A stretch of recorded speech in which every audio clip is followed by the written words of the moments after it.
Stop, breathe, remember yourself. Pause for a moment. Close your eyes and take a deep breath. Now tell me, when was the last time you truly thought about yourself? Not your job, not the expectations people place on you, not the endless list of things you're supposed to do. Just you, your thoughts, your needs, your life. It's a hard truth, but it must be said. You've spent far too long living for everything and everyone except yourself. You run faster, work harder, stay up later, and the louder the world screams, the more you chase it, hoping that maybe this time it will all make sense. But in that noise, in that relentless race, you lose something irreplaceable. You lose your direction. You lose your peace. You lose you. And I have to ask, how long will you let this go on? How many more days will you put off your life telling yourself, maybe tomorrow? We live in a world drowning in noise. Constant pings, endless notifications, 1,000 opinions pulling you in every direction. We're told that being constantly available is what success looks like. That being busy is a badge of honor. That saying yes to everything means you're doing it right. But that's a lie. Because the truth is something else entirely. Part 1. Choose yourself before the world does. If you never choose yourself first, you'll end up fading into the background of your own story. You'll go through life doing things for others, always available, always helpful, but completely disconnected from what you truly need. And one day, you'll wake up and realize you were never really living, just existing for everyone else. This video is your wake-up call. Today, I'll show you how to block out the noise, turn inward, and build a solid foundation through the timeless wisdom of Stoicism. Because here's the truth. If you don't take ownership of your life, someone else will, and they won't ask for your permission. Let me tell you a story. Gabriel was one of those people who never said no. At work, he was the reliable one, the first to arrive and the last to leave. Any extra task, he'd take it. Any late meeting, he'd stay. Everyone liked him as boss, his coworkers, but no one really saw him. He had become part of the furniture, useful but overlooked. Outside the office, it wasn't any different. When family needed something, he was there. When friends called, he dropped his plans. It was always others first, Gabriel last. Years went by like that, more than a decade of constant giving, never once pausing to ask what he needed.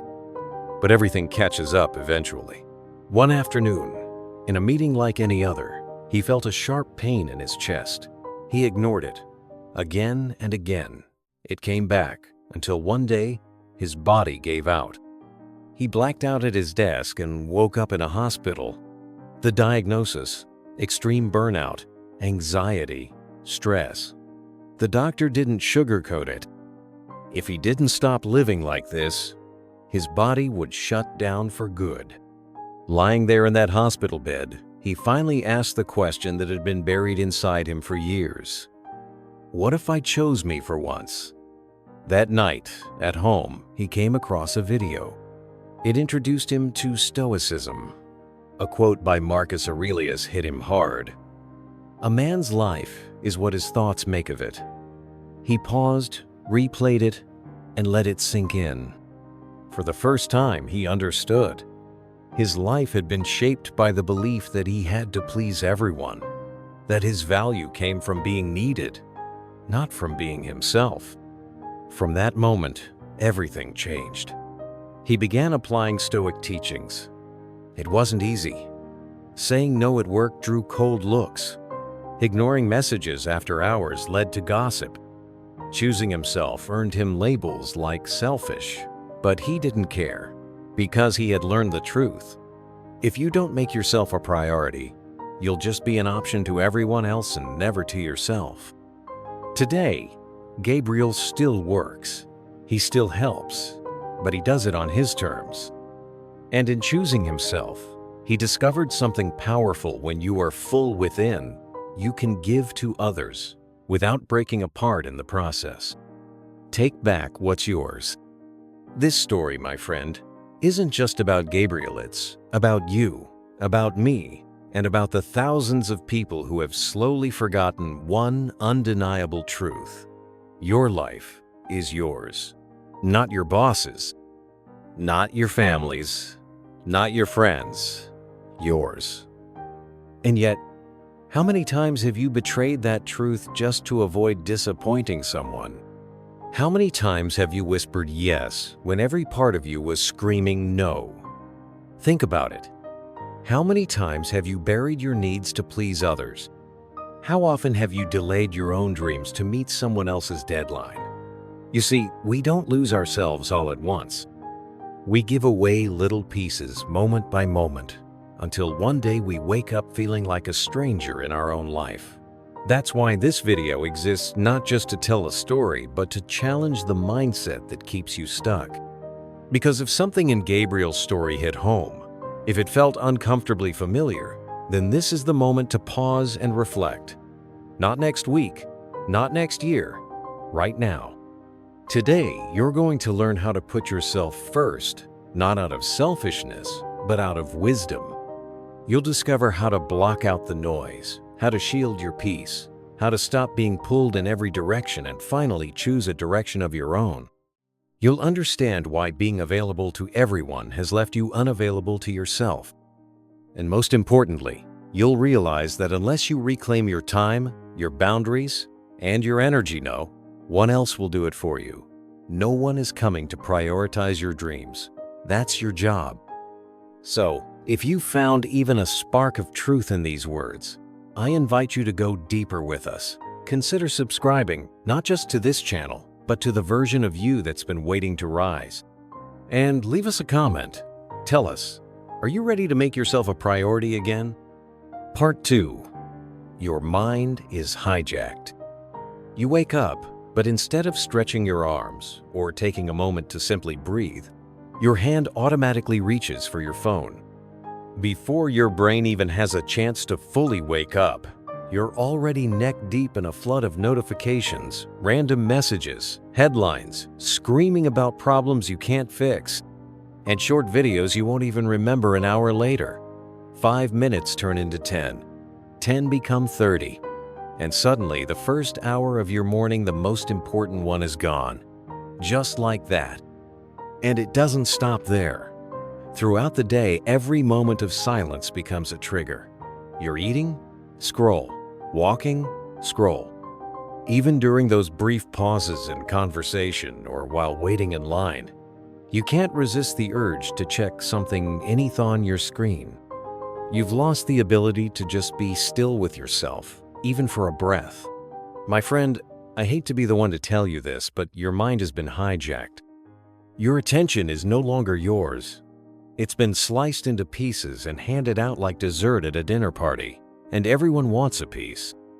The apps, the news, the ads, the algorithms, they're all sitting at your mental table with knives and forks in hand, carving into what's left of your focus. And they don't care if there's nothing left for you. They just want you distracted, reactive, and constantly craving the next hit of dopamine. Epictetus said it best. If someone tried to take control of your body, you'd fight back with all your strength. But when someone takes control of your mind, most people don't even notice. They welcome the intrusion, call it entertainment, and call themselves in control. But let me ask you, when was the last time you went a full day without checking your phone? When was the last time you started a task, stayed with it, and finished it without stopping to check some random notification that didn't matter at all? The truth is, you're not in control. They are. And while your attention is pulled in 1,000 directions, your life stays exactly where it is, frozen, stagnant, frustrating. But don't be too hard on yourself. This isn't just about willpower or motivation. Neuroscience is clear. People like Dr. Andrew Huberman have shown how dopamine works against you. Every ping, every swipe, Every 5-second burst of stimulation rewires your brain. It makes deep work harder. It makes clarity feel distant. And worst of all, it convinces you that you're choosing, when in fact you're being programmed. You don't lack discipline. You've been trained not to hold focus. And if you truly want results in your life, if you want to reconnect with yourself and stop living like a puppet on a string, then you need to take back your mind. It won't be easy, but it's possible. First, set up barriers. Start a dopamine detox. I'm not saying throw your phone in the river, but make it serve you, not the other way around. Turn off the notifications you don't need. Use blocking apps that silence the noise during your focus hours. There are free tools out there. The real question is whether you're actually ready to change. Second, protect the sacred spaces in your day. That first hour when you wake up and the last hour before you sleep, make them yours. No screens, no scrolling. Fill that time with things that feed your mind. Read, stretch, meditate, plan, or simply sit in silence and let your thoughts settle. The point isn't what you do, it's that you choose to do it with intention. And third, ask the question that every modern Stoic must learn to ask. Is this helping me or distracting me? Each time your finger hovers over that app icon, pause, breathe, ask yourself that question. And if the answer is distraction, then you already know what to do. Because at the end of the day, either you control yourself or you become a slave to a system that profits from your chaos. Focus is the great divider. It separates those who get what they want from those who just talk about it. And if you let your attention keep drifting into someone else's plan, you'll never build your own. But if you take it back, if you reclaim your mind, then and only then can you start working on the only thing that truly matters: yourself. Part 3. You're wasting your time without realizing it. Be honest with yourself for a second. How many times in the last week have you looked someone in the eye or stared into your own reflection and said, "I just don't have the time"? How often have you told yourself your schedule is just too packed to squeeze in a workout, too full to read even a few pages, too chaotic to start that side project you keep dreaming about but never begin? Now flip that question. How many times have you opened TikTok just for 5 minutes and found yourself still scrolling 45 minutes later, laughing at a dancing dog or a trending prank video?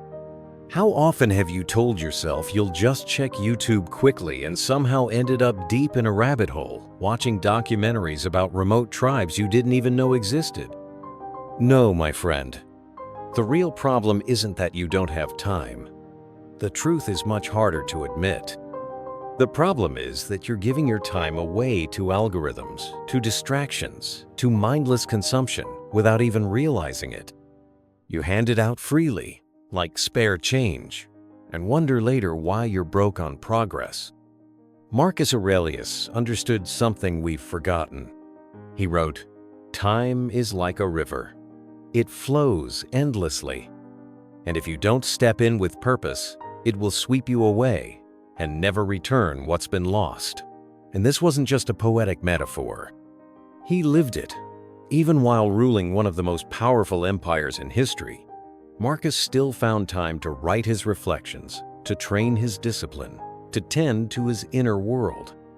He guarded his time, not with excuses, but with intention, because he knew something vital. Time doesn't wait for you.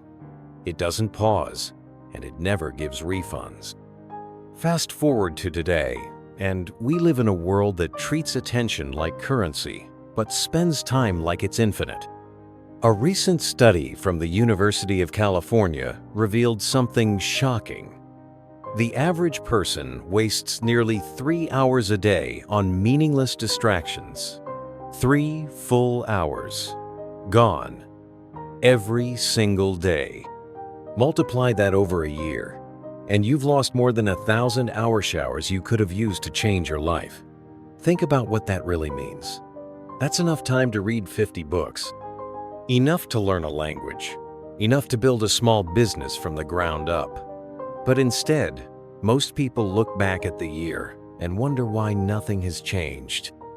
Why they feel stuck in the same cycle, chasing the same goals, repeating the same excuses. If you want things to be different, if you truly want results, then it's time to stop saying, "I don't have time," and start saying, "I control how I use it." Imagine for a moment you decide to learn web design because you know it could unlock new opportunities, freelance work, creative freedom, maybe even building your own brand. You find a solid course and sign up with excitement, but after work, you're tired. You open your phone to rest just a bit. And next thing you know, it's midnight and you've made zero progress. Sound familiar? That's why you need a real system. Here's a simple one. Every night before bed, write down just 3 important tasks for the next day. Don't make a list of 10 things you'll never do. Pick 3 key steps that move you forward: watching one lesson, completing a short exercise, reviewing a design template. If you accomplish those 3, the day was a win. Then, when it's time to start, don't wait around for motivation. It rarely shows up when you need it. Instead, use the 5-minute rule. Tell yourself, "I'll just start for 5 minutes, and then I can stop if I want." You already know what happens. Once you begin, your brain kicks in, momentum builds, you keep going. That's how you trick your mind into action. And to lock in your focus, try the Stoic version of the Pomodoro method. Block out 25 minutes, no phone, no tabs, no interruptions. Just focused work. Then rest for 5. Repeat. No checking messages in between. No, just one quick scroll. Just you and the task. When you finish, you'll feel something you haven't felt in a while: real, honest progress. Not fake productivity, not busy work. Actual movement toward the life you want.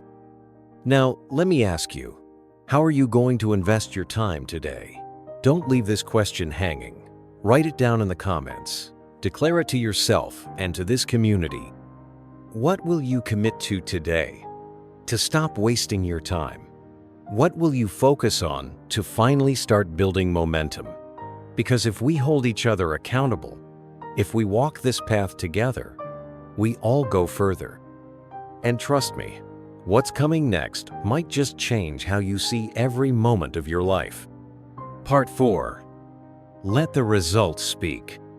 If you make the decision to start today, truly start, without delay or excuse a year from now, you'll look back and be grateful that you finally chose to honor yourself. But if you keep postponing, if you keep waiting for the right time, then a year from now you'll still be standing in the same place, holding the same dreams, wondering why nothing has changed. The choice, like always, is yours. Now let me share a story that perfectly embodies the power of silent effort. In a modest room, dimly lit by sunlight slipping through an old window, a man worked quietly, deliberately, and with a kind of focused obsession few ever witness. Day after day, he returned to his canvas. He wasn't racing against the clock. He wasn't posting updates or asking for feedback. Only he understood the significance of what he was creating. Layer by layer, detail by detail, he added brushstrokes with absolute precision. He studied light angles, muscle tension, the curvature of a half smile. While other artists rushed to showcase their next work, he told no one. He sought no praise. His only audience was himself. Weeks turned into months. Months turned into years. 4 years passed. And then a masterpiece emerged, mysterious, captivating, eternal. A soft smile, a hazy background, a technique never seen before. Leonardo da Vinci had poured thousands of hours into what would become one of the most recognized paintings in human history, the Mona Lisa. He didn't boast. He didn't seek external approval. He simply worked, quietly and intentionally. because he knew that real progress doesn't need a spotlight. It needs silence. Now, think about yourself.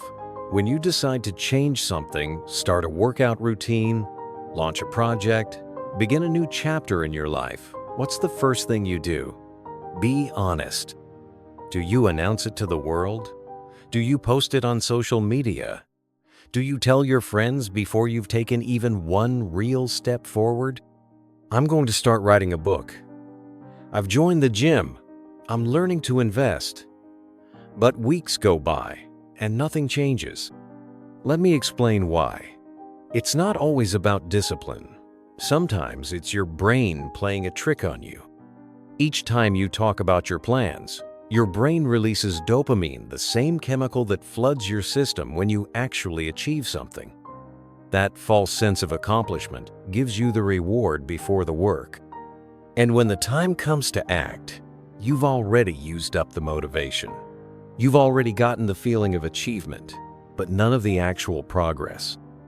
This is why so many people talk endlessly about their goals, but stay in the same place for years. Their satisfaction doesn't come from growth. It comes from attention. But attention doesn't change, your life effort does. Epictetus knew this long before brain scans proved it. He said, "Don't boast about what you're going to do. Do it and let it show." That wasn't just a philosophy. It was a way of life. He focused not on the approval of others, but on inner excellence. So, I ask you again, how many times have you fallen into this trap? You set a goal, buy the gear, tell everyone about it, receive their likes and praise, and then you never follow through.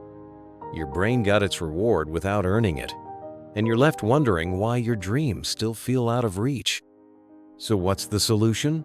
First, go into stealth mode. Stop announcing your plans.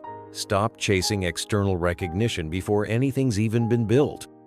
Instead of saying, "I'm writing a book," write in silence and let the words speak for themselves.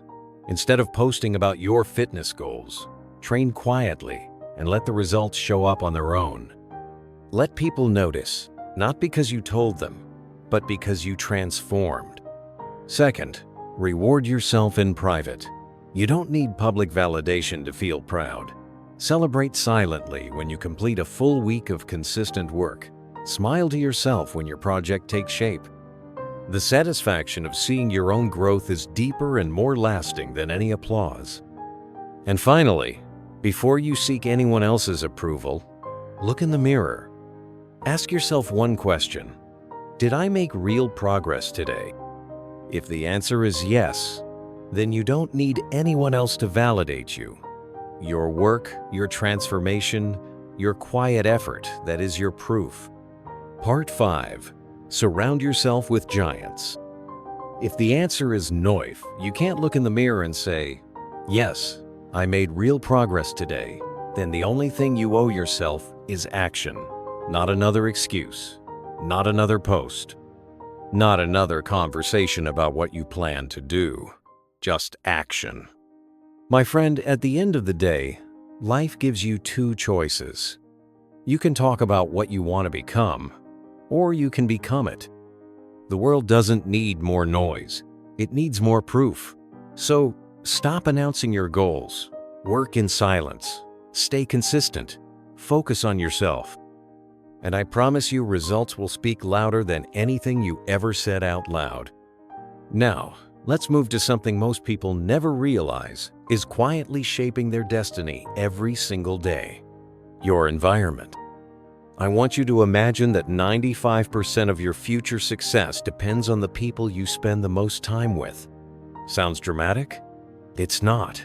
In fact, a long-term study from Harvard confirms this exact truth. Your social circle is one of the strongest predictors of your success or your failure. Think about it. If your closest friends spend their time complaining about the economy, gossiping about people's lives, or endlessly drowning in the drama of the week, what do you think will happen to your own thoughts? It's not just negative vibes, it's science. Your brain adapts to the voices it hears most often.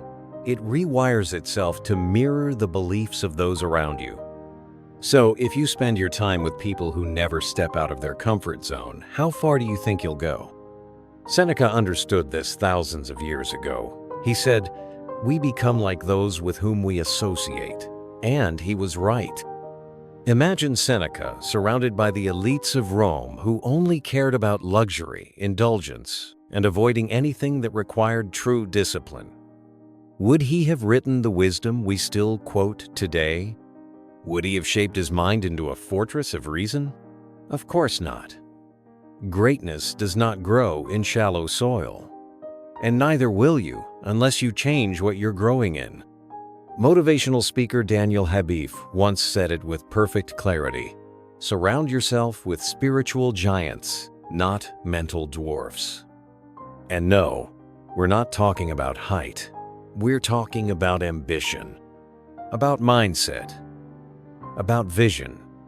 Surround yourself with people who build, not just talk. People who challenge you, not comfort your excuses. People who raise the bar, not lower it so you can feel safe. Now, let's get honest. Picture yourself trying to change your life. You've set your goals. You're ready to rise. But the people around you, they're not on the same path. You tell them you want to start working out, and they say, "Come on, don't be so extreme, just relax." You tell them you've started a new project, and they laugh. That won't work. Don't waste your time. Bit by bit, their doubts start to become your doubts. Their limits become your limits. Their fear becomes your hesitation. But here's the truth. You don't have to cut everyone out of your life to grow. What you do need is awareness. Awareness of who's shaping your thoughts, who's feeding your fire and who's slowly extinguishing it. If you want to level up your life, you have to filter your circle. Pay attention to who inspires you, who sharpens your mind, who makes you believe you're capable of more. Spend more time with them. And if those people aren't physically around you right now, then create your own circle digitally, mentally, intentionally. Join groups, attend events, follow thinkers who challenge you to rise. Listen to content that expands your perspective, and more importantly, learn to say no. No to conversations that waste your time. No to commitments that drain your energy. No to anyone who makes you feel small for dreaming big. Every time you say yes to someone who pulls you down, you're saying no to the version of you trying to rise. And here's the secret. Even if you don't have a single inspiring person around you, you can still create an environment of greatness. Start with books, podcasts, interviews, biographies, Stoic philosophy. Surround yourself with giants of the mind, and you'll feel your own thinking begin to evolve. The more you absorb from the best, the more your standards rise. The more your self-talk changes, the more your future shifts. Because here's what happens over time. If you hang out with people who work out regularly, you'll eventually start improving your health. If you spend time around entrepreneurs, you'll begin to see opportunities everywhere. If you surround yourself with people who are always learning, you'll feel inspired to pick up a book rather than your phone. Your environment doesn't just affect your mood. It creates your habits, and your habits build your future. So ask yourself this no and answer honestly. Do the people closest to you pull you forward or hold you back? Do they elevate your vision or shrink it? Because if they're not helping you grow, they're helping you stay stuck. And you can't afford to stay stuck any longer. You don't have to wait for your circle to change. Be the first to evolve. Be the one who sets the tone. And as you grow, the right people will start to find you. Because success isn't just about discipline. It's also about direction, and who you walk beside physically or mentally makes all the difference. 5. Practice mental minimalism. Imagine your mind as a desk, a space meant for clarity, deep thought, and creation. But now picture that same desk completely buried under junk stacks of old papers, unread books, random sticky notes, empty coffee mugs, and receipts from weeks ago. There's no room to think clearly. Just looking at it makes you feel overwhelmed. That's exactly how your mind operates when it's crammed with useless information. Every time you scroll through toxic headlines, binge petty gossip, or dive into meaningless debates on social media, you're piling more mental clutter onto that already overcrowded desk. One article here, one angry tweet there, another post designed to stir outrage crash, plop, boom until your thoughts have no space to breathe. You wonder why you feel anxious, why you can't focus, why your motivation slips away. But the truth is simple. You've been loading your brain with mental junk, and it's suffocating your ability to grow. The worst part? Most of this noise doesn't even belong to you. You absorb it because the world has conditioned you to believe that knowing everything, every crisis, every trend, every drama makes you smarter. But let's pause and be honest. Does constantly refreshing your newsfeed actually improve your life? Or are you just hoarding stress about problems you can't fix while ignoring the one thing you can control: your own mind? Epictetus didn't just speak about physical possessions. When he said that wealth lies not in having more, but in needing less, he was also talking about mental peace. A mind full of useless wants, pointless comparisons, and emotional noise is just as chaotic as a cluttered home. You don't need more information. You need more clarity. Now, picture your typical morning. Before you've even opened both eyes, your hand is already reaching for your phone. You scroll through one heated argument on Twitter, then jump to a friend's glamorous vacation photo on Instagram. And before you've even brushed your teeth, you're already emotionally overwhelmed by things that have nothing to do with your real life. You read about inflation, war, scandals, and strangers shouting at each other. And somehow, you think that's normal, but it's not. It's a silent storm, eating away at your calm. Your focus dissolves, your energy leaks, and by the time you try to do something meaningful, your mind is already exhausted. That's exactly what happened to filmmaker Matt D'Avella. He realized he was spending hours absorbing negative news every day, and it was quietly wrecking his mental peace. So, he made a radical choice. One entire year without watching or reading any news. No TV, no headlines, no social media debates. Not even his wife was allowed to share updates. What happened? His anxiety dropped, his focus returned, his time expanded, and he discovered something surprising. The truly important news still reached him anyway. He didn't miss anything critical, but he gained everything that mattered: his clarity, his calm, and his control. So, what about you? If your mental desk is buried under emotional clutter, how do you clean it up? First, use the 3 filters. Before you worry about something, ask yourself, does this affect me directly? Can I do anything about it? Is this truly important to my life? If the answer is no, discard it. Don't waste your energy on battles that aren't yours. Most stress people carry comes from problems they were never meant to solve. Second, stop feeding the noise. Turn off the 24/7 news cycle. You don't need to be the first to know everything. Your brain isn't wired to carry the weight of the world, and you'll burn out if you try. Trust that what truly matters will find you when the time is right. And third, feed your mind with quality instead of chaos. Replace hours of doom scrolling with books that challenge you, skills that grow you, content that inspires you. Choose stillness over stimulation. Choose growth over gossip. Your mind, when given space to breathe, will surprise you with its brilliance. Now tell me, how much mental clutter have you been dragging around without realizing it? And more importantly, are you finally ready to let it go and make space for the only thing that truly deserves your full attention yourself? 6. Discomfort is the path, not the obstacle. Be honest with yourself for a moment. When was the last time you truly did something that pushed you out of your comfort zone? And no, I'm not talking about ordering a new dish or switching to a different Netflix series. I mean a decision that made your heart race, your stomach twist, and your thoughts question whether you were good enough to do it.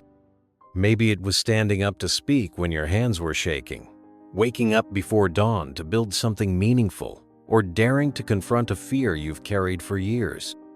If that kind of discomfort hasn't shown up lately, you haven't been growing, you've just been surviving. Because the truth is, most people confuse discomfort with danger. They treat it like a red light, a signal to stop.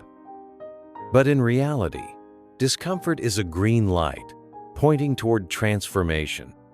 Every ounce of hesitation, every inner resistance, is your compass whispering, "This is the way."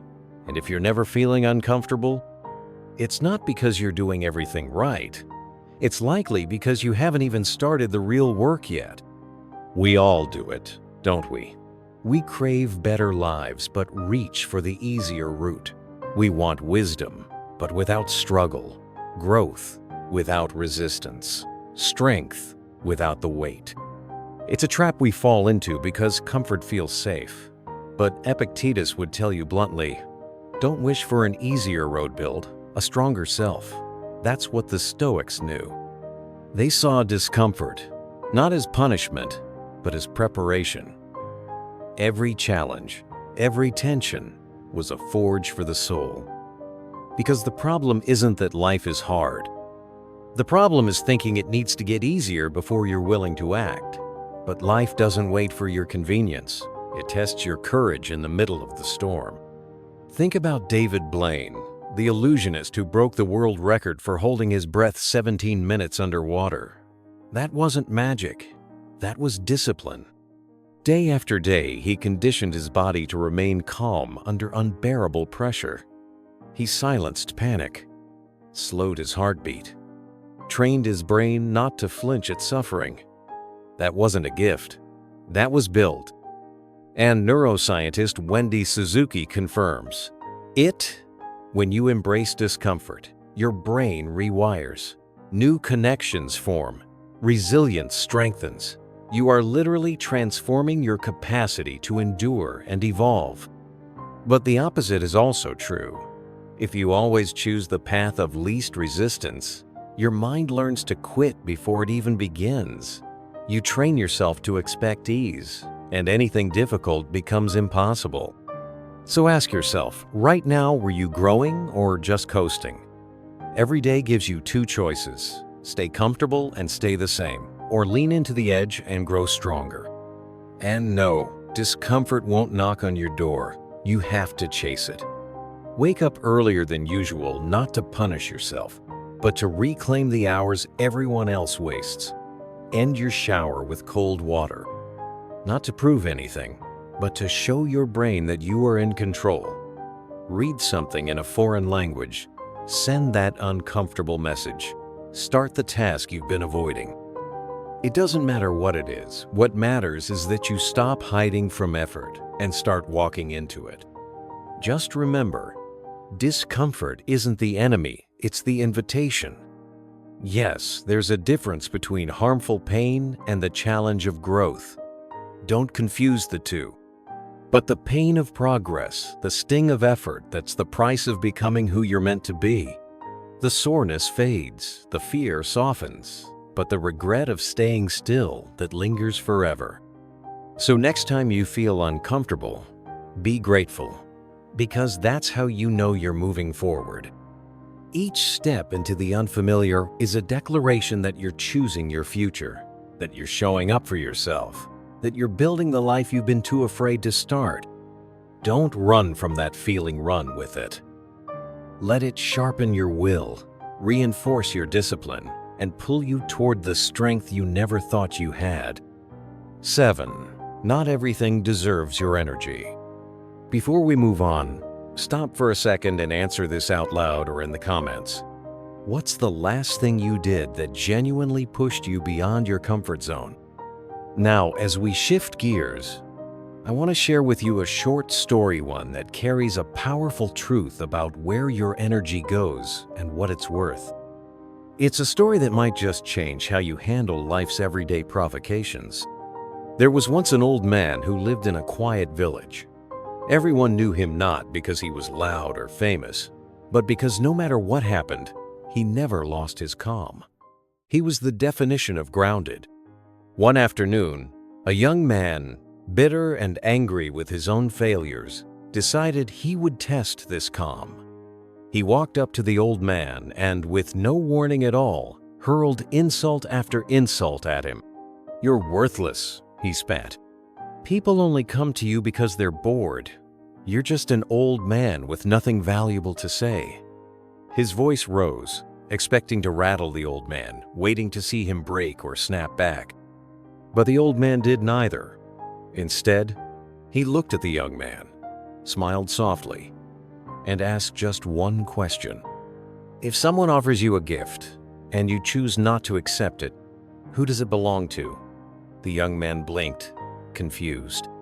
"Well, it still belongs to the one who offered it, I guess." The old man nodded slowly. "Exactly," he said. "Anger, envy, hatred, those are gifts too, but only if you accept them. If you refuse, they stay with the person who brought them. I have better places to invest my energy." And just like that, the young man was silent, speechless, not because he was outwitted, but because he was disarmed to be peace. This moment reveals one of the greatest truths about life, the power of choosing where your energy goes. The old man didn't let someone else's chaos shape his state of mind. He didn't accept the emotional baggage. He didn't internalize someone else's problem. Why? Because he understood exactly what Marcus Aurelius taught. If something external disturbs you, it is not the thing itself that disturbs you, but your judgment about it. And so I ask you, how often do you let the world dictate your peace? How many times have you accepted someone else's stress, anger, or drama as your own? Think back. Have you argued with someone online over a comment that had nothing to do with your life? Have you wasted hours being upset over a neighbor's parking or a stranger's rude glance? Have you let a slow elevator or a glitchy app ruin your entire morning? Now, fast forward to the end of those days. How did you feel when it was time to work on your goals, your passion, your growth? Drained, empty, distracted. This is what happens when we spend energy on things that don't matter. It's not just a bad habit. It's a hidden sabotage. Picture your attention like a flashlight. Wherever you point it, your energy follows. So if you keep shining it on every little annoyance, you leave nothing for what truly matters. Your goals, your peace, your vision. That's why you need a system. First, try the 30-second rule. The next time something irritates you, stop, breathe, count to 30. Ask yourself, will this matter next week? If not, move on. Second, practice strategic indifference. It's not indifference because you don't care. It's because you care too much about your focus to waste it. Not everything deserves a reaction. Silence is not weakness, it's strategy. And third, apply the 5 for 5 rule. If it won't matter in 5 years, don't spend more than 5 minutes on it today. That one shift alone can save your emotional energy like nothing else. And here's a thought to leave you with. If your energy were a digital current siphoned, valuable, and tracked, where would you invest it today? Would you waste it scrolling through arguments, reacting to noise, and fueling frustrations? Or would you use it to build something better within yourself? Because at the end of the day, the wisest people don't just protect their peace, they treat their energy like treasure. They don't let others decide what deserves their attention. they choose it deliberately. And when you learn to do that, you don't just survive the chaos, you rise above it. 8. Learn to be alone. Solitude. It sounds simple, but to most people, it's terrifying. Just the idea of being truly alone without distractions, without noise, without anyone to validate your existence, feels like entering a dark cave without a torch. But what if I told you this cave, this silence, this stillness is where the real treasure lies? What if I told you that some of the most brilliant minds in human history didn't fear solitude? They embraced it as a sacred practice. Nikola Tesla, one of the greatest inventors to ever live, understood this perfectly. Sure, he was intelligent. Sure, he had vision. But those weren't his greatest strengths. His true power came from one thing: uninterrupted solitude. He would spend hours, sometimes entire days, completely immersed in thought, away from crowds, away from distractions. It was during those moments of profound silence that his most revolutionary ideas were born. Why? Because he knew the truth. The mind doesn't reach its peak potential in chaos or constant noise. It sharpens, deepens, and expands when left alone to breathe. So, let me ask you this, sincerely. When was the last time you were truly alone with yourself? Not alone with your phone, not alone scrolling through endless feeds, not even alone with music playing in the background. I mean alone. Just you, your breath, your thoughts, and nothing else. Most people can't even remember the last time they did that. And even worse, many of them run from it. They avoid solitude like it's a trap, as if being alone will unleash something dangerous within them. Like Dr. Jekyll afraid of Mr. Hyde, they fear their own mind turning against them. But let's be honest, there is no monster. There is no darkness hiding behind your silence. There are only truths you haven't faced yet, and the longer you avoid them, the more power they have over you. The Stoics understood this centuries ago. Seneca once said that nothing is more powerful than a mind that relies on itself. Because when you need constant external input to feel okay, when you depend on other people to validate your worth, when you fill every gap of silence with noise, then you are not free. You are a prisoner. Not of the world, but of your own discomfort. And don't take my word for it. A study from the University of Virginia set out to test this. Participants were left alone in a room with nothing but their thoughts. Just 15 minutes. No phone. No book. No music. And they were given a simple option: sit quietly or give themselves an electric shock. The result? Most people chose to shock themselves. That's right. They would rather feel pain than feel silence. Isn't that wild? But think deeper. What would you have chosen? Today, society still treats solitude as a red flag. You see someone eating alone at a restaurant and think, poor guy, no one to be with. But what if that person is simply content? What if they don't need constant company to feel whole? What if being alone is their way of reconnecting with what truly matters? Because here's the truth. If you don't know how to enjoy your own company, you will never be your own priority.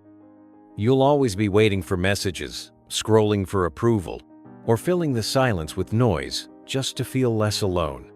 But silence isn't the enemy, it's the mirror. And in that mirror, you find your real self. So here's your challenge.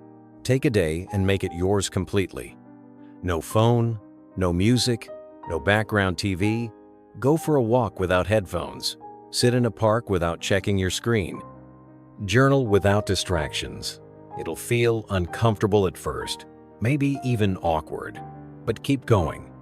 And if you really want to go deeper, do something solo.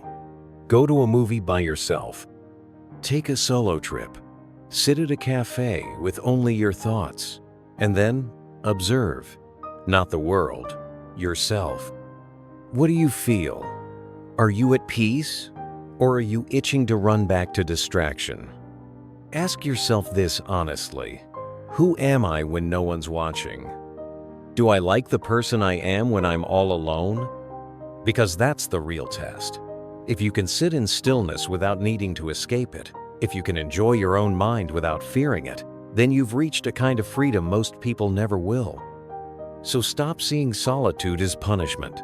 Start seeing it as power.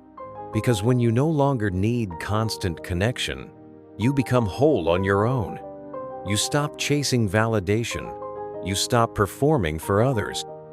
And for the first time, you begin to truly live for you. So I'll ask you now, will you keep running from the silence? Or will you finally sit with yourself, face your thoughts, and walk the sacred path that only solitude can open? 9. Train your mind. If you stop training a muscle, what happens? It gets weak, it shrinks. It loses tone until it no longer supports you the way it once did. And now, think carefully. What do you suppose happens when you stop training your mind? That's right. It becomes soft, sluggish, vulnerable to distractions, anxiety, and impulsive emotions. And when that happens, your mind doesn't just lose power, it turns against you. It stops serving your goals and starts serving your fears. Marcus Aurelius said it best. Your mind adapts to what you habitually think. As your thoughts are, so will your life be. And this wasn't just poetic philosophy, it was his lived reality. While ruling the Roman Empire, surrounded by power struggles, betrayal, and the weight of an entire civilization on his shoulders, Marcus didn't leave his mental state to chance. He trained it. Every single morning. He journaled not because it was trendy, but because it was survival. He wrote about patience, self-discipline, reason qualities he needed to embody in a world constantly trying to pull him away from his core. When pressure mounted, he returned to one truth. I can only control my thoughts and actions, nothing else. If the most powerful man in the world had to train his mind to stay grounded, what makes you think you don't have to? If he, with all his status, still chose to return to his principles every morning, then what are we doing letting the algorithm train our thoughts? I've lived on the other side, my friend. For years, I said yes to everything. I'd drop what I was doing to help someone else, no matter how important my own task was. A text came in, I'd answer immediately. Someone asked for help, I'd cancel my plans. I believed that being available meant being good. But here's what I learned the hard way. When you put yourself last, the world learns to do the same. Now, I train my mind differently. I give it boundaries, discipline, challenges. If my sister texts while I'm in deep work, I wait 10 minutes, sometimes 15. Not because I don't care, but because I do care about my time, my focus, my direction. I still feel that tug to answer, that whisper of guilt for not replying fast enough. But I remind myself, if I don't protect my mind, no one else will. And before I commit to anyone else's priorities, I protect my own. I plan my day. I choose my goals. If something doesn't fit, it doesn't belong. Because I realized every yes to the world is a potential no to my own purpose. If that sounds cold, let me ask you, how long have you been saying yes out of habit? How many times have you sacrificed your own progress for someone else's urgency? So now I want to give you something practical. A system to start training your mind not later, but now. First, create your mantra. A sentence that centers you. Something simple like, my time is valuable, or I choose me. Write it down. Say it out loud. Whisper it every morning. Let it become your new default thought. Not guilt, not obligation, but clarity. Second, do one focus exercise a day. Just one. Read a page without distraction. Write a paragraph without checking your phone. Solve a puzzle. Do mental math. Anything that forces you to engage deeply with one task at a time.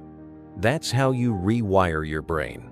One clean, undivided focus at a time. Third, build a habit of delay. When someone asks for something, breathe before answering. Give yourself 5 seconds. Ask, does this align with my day? Or am I about to sacrifice myself out of reflex? You'd be surprised how many things don't need your immediate attention, and how many were never your responsibility in the first place. Because here's the truth. If you don't train your mind, the world will. And I promise you, the world won't train it to make you stronger. It'll train you to be reactive, distracted, drained, submissive. You'll be shaped into a person who lives for other people's urgency instead of your own direction. So let me ask you right now, do you want to keep handing your power over to every ping, every person, every passing distraction? Or do you want to take it back by training the one thing that truly defines your destiny? Because at the end of the day, between those who try and those who win, there's only one difference: the mind. And the ones who win, they train theirs like their life depends on it, because it does. 10. Just do it. If you really want to make yourself a priority, if you're truly serious about changing your life, then don't lose focus on what I'm about to tell you. Because this is the part that most people never get to. They nod their heads when they hear good advice. They feel inspired when they watch a powerful video. But when it's time to act, they freeze. They wait. They hesitate. They talk about their plans, write them down, think them over 1,000 times, and yet they never begin. Just do it. That simple phrase, printed on shoes, posters, and commercials, isn't just a catchy slogan. It's a life philosophy. A Stoic truth hidden in plain sight. Because the harsh reality is this: most people don't fail because they're not smart enough or talented enough. They fail because they never start. They're waiting for the perfect conditions, the perfect mood, the perfect moment. But perfection is a mirage. It never comes. And the longer you wait for it, the further you drift from the life you say you want. Richard Branson, the founder of Virgin, built an empire by following one core rule: say yes before you're ready. He's admitted time and again that he dove into projects without having a clue what he was doing. But that's exactly what moved him forward. It wasn't about knowing everything. It was about moving, risking, acting. And that same truth was understood thousands of years ago by the Stoics. Epictetus didn't spend his time explaining dreams or convincing people of his goals. He simply lived them. That's why his most powerful lesson wasn't complicated, it was direct. Don't explain your dreams, make them happen, because action is the only path from wish to reality. Let me give you an example so clear you'll feel it in your gut. Imagine you want to learn to play the guitar. You watch videos for hours. You research strings, models, tutorials. You compare prices, ask forums, read reviews. But here's the question: how many minutes have you actually spent touching the strings? 0. That's the trap. You mistake preparation for progress. You think watching and planning equals doing. But Newton's law says it best: an object at rest stays at rest. And your goals, your dreams, your future, they're stuck in place until you move. The first step doesn't have to be pretty. It just has to happen. If you want to learn guitar, stop hunting for the perfect one. Buy a cheap one and start practicing. Can you give it 15 minutes a day? That's already more than most people ever will. And no, you don't need to be good. You don't need to be confident. You just need to be willing to be bad at something long enough to become great at it. Because the best musicians started off clumsy. The best athletes stumbled. The best creators made garbage before they made gold. But they moved, they acted, and that's what separated them from everyone else. Not talent, not luck, action. So, now the question comes to you. Are you going to keep waiting? Or are you going to begin? Are you going to keep talking about what you want? Or are you going to build it with your own hands, one imperfect brick at a time? Because making yourself a priority isn't selfish. It's your responsibility. If you don't own your time, someone else will. If you don't control your life, the world will do it for you. Every single day is a new chance to take back control. Not by sprinting, not by burning yourself out, but by moving forward with calm discipline, by choosing action over perfection, by showing up even when you don't feel ready. Especially then, you build yourself with the decisions no one sees, with the discipline no one applauds, with the steps that feel small but become the foundation of everything. Because life doesn't reward those who think about it. It rewards those who do. If you've stayed until now, I want you to prove it. Write in the comments, "I'm going to focus only on myself." That's how I'll know you're one of the few who didn't just listen, you acted. You chose yourself. You chose to begin. And remember, this isn't the end. It's the start of something unstoppable. So subscribe, hit that bell, and stay with us because what's coming next is going to change everything. Keep moving forward. Stay stoic. Before you go, I want to leave you with one final thought. Growth is not a one-time event. It's not a switch you flip or a sudden transformation that happens overnight. It's a continuous journey, one that requires daily effort, daily reflection, and daily courage. That's why I invite you, not just to end this video, but to continue the path. You'll see a playlist on the screen. It's not just another list of videos. It's a collection of tools, ideas, and powerful reflections designed to help you think clearer, feel stronger, and live deeper. Whether you're struggling with distractions, looking for inner peace, or simply trying to find your own direction again, there's something in that playlist that will speak to you. So don't stop here. Click it. Watch the next video. Let's keep growing together, one idea, one lesson, one choice at a time. And if today's message spoke to you, if you felt something shift inside, then hold on to that.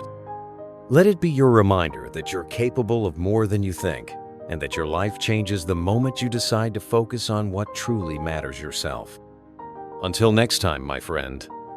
Take care of your thoughts, guard your time, honor your path, and above all, keep embracing your inner stoic.